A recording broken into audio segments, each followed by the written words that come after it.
रात के ठीक 12 बज रहे थे। घड़ी की सुइयां जैसे किसी अनदेखे डर का ऐलान कर रही थीं। पुराने हवेली जैसे दिखने वाले उस घर में पिछले कई सालों से कोई नहीं रहा था, लेकिन आज वहां रोशनी जल रही थी। रीमा ने दरवाजा धीरे से खोला। यही है वो घर, उसने अपने आप से कहा। वो एक पैरानॉर्मल ब्लॉगर थी। लोगों को भूत प्रेत की सच्ची कहानियां दिखाना उसका काम था, लेकिन उसे नहीं पता था कि आज वो खुद एक कहानी बनने वाली है। घर के अंदर कदम रखते ही ठंडी हवा का झोंका आया। दरवाजा अपने आप बंद हो गया। ठक। रीमा चौंक गई। ये हवा होगी, उसने खुद को समझाया, लेकिन अगली ही पल उसे आहट सुनाई दी। धीरे धीरे किसी के कदमों की आवाज। ठक ठक ठक। रीमा ने कैमरा ऑन कर दिया। दोस्तों, अभी मुझे ऊपर से किसी के चलने की आवाज आ रही है। ऊपर कोई नहीं था, फिर भी आवाज साफ थी। सीढ़ियां पुरानी थीं, हर कदम पर चरमराहट। जैसे ही वो ऊपर पहुंची, लंबा अंधेरा गलियारा सामने था। गलियारे के आखिर में एक दरवाजा थोड़ा सा खुला हुआ था।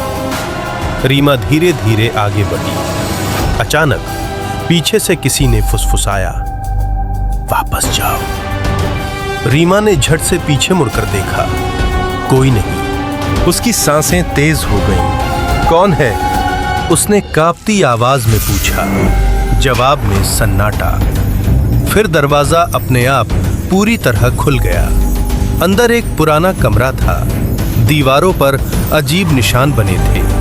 कमरे के बीचों बीच एक टूटा हुआ आईना रखा था। रीमा जैसे ही आईने के पास पहुंची, उसने अपना चेहरा देखा, लेकिन आईने में उसकी परछाई मुस्कुरा रही थी, जबकि वो खुद नहीं मुस्कुरा रही थी। उसका दिल जोर से धड़कने लगा। अचानक आईने में खड़ी परछाई ने फुसफुसाकर कहा, अब तुम आ गई हो। रीमा पीछे हट गई। आईना जमीन पर गिरकर चकनाचूर हो गया, और तभी गलियारे में फिर वही आहट गूंजी। इस बार कई कदमों की, जैसे कोई दौड़ते हुए उसकी तरफ आ रहा हो।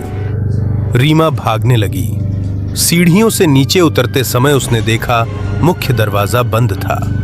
वो जोर जोर से खींचने लगी। दरवाजा नहीं खुला। अचानक सारी लाइटें बुझ गईं।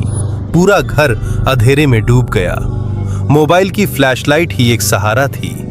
तभी सामने दीवार पर एक परछाई उभरी। धीरे धीरे वो परछाई इंसान का रूप लेने लगी। लंबे हाथ, झुका हुआ सिर और खाली आंखें। वो आकृति बिना आवाज के उसकी तरफ बढ़ रही थी।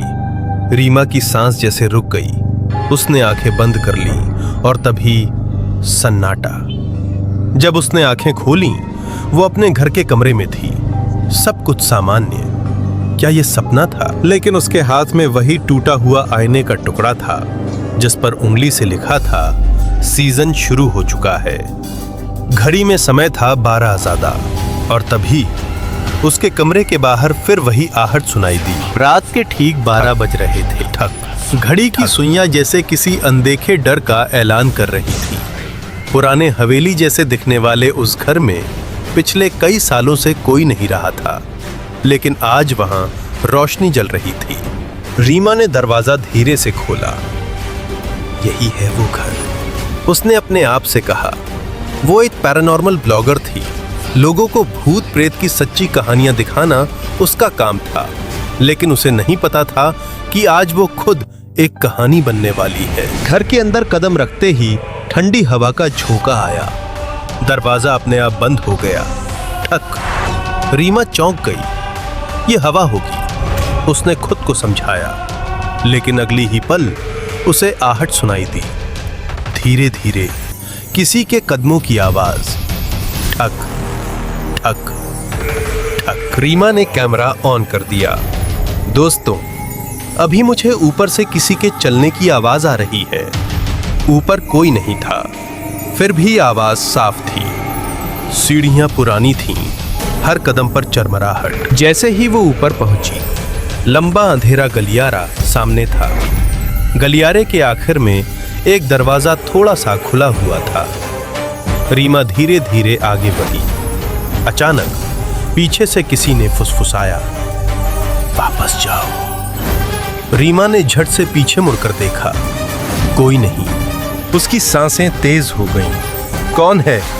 उसने कांपती आवाज में पूछा। जवाब में सन्नाटा। फिर दरवाजा अपने आप पूरी तरह खुल गया। अंदर एक पुराना कमरा था। दीवारों पर अजीब निशान बने थे। कमरे के बीचों बीच एक टूटा हुआ आईना रखा था। रीमा जैसे ही आईने के पास पहुंची, उसने अपना चेहरा देखा, लेकिन आईने में उसकी परछाई मुस्कुरा रही थी, जबकि वो खुद नहीं मुस्कुरा रही थी। उसका दिल जोर से धड़कने लगा। अचानक आईने में खड़ी परछाई ने फुसफुसाकर कहा, अब तुम आ गई हो। रीमा पीछे हट गई। आईना जमीन पर गिरकर चकनाचूर हो गया और तभी गलियारे में फिर वही आहट गूंजी, इस बार कई कदमों की, जैसे कोई दौड़ते हुए उसकी तरफ आ रहा हो। रीमा भागने लगी। सीढ़ियों से नीचे उतरते समय उसने देखा मुख्य दरवाजा बंद था। वो जोर जोर से खींचने लगी, दरवाजा नहीं खुला। अचानक सारी लाइटें बुझ गईं।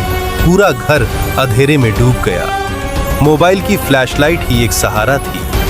तभी सामने दीवार पर एक परछाई उभरी। धीरे धीरे वो परछाई इंसान का रूप लेने लगी। लंबे हाथ, झुका हुआ सिर और खाली आंखें। वो आकृति बिना आवाज के उसकी तरफ बढ़ रही थी।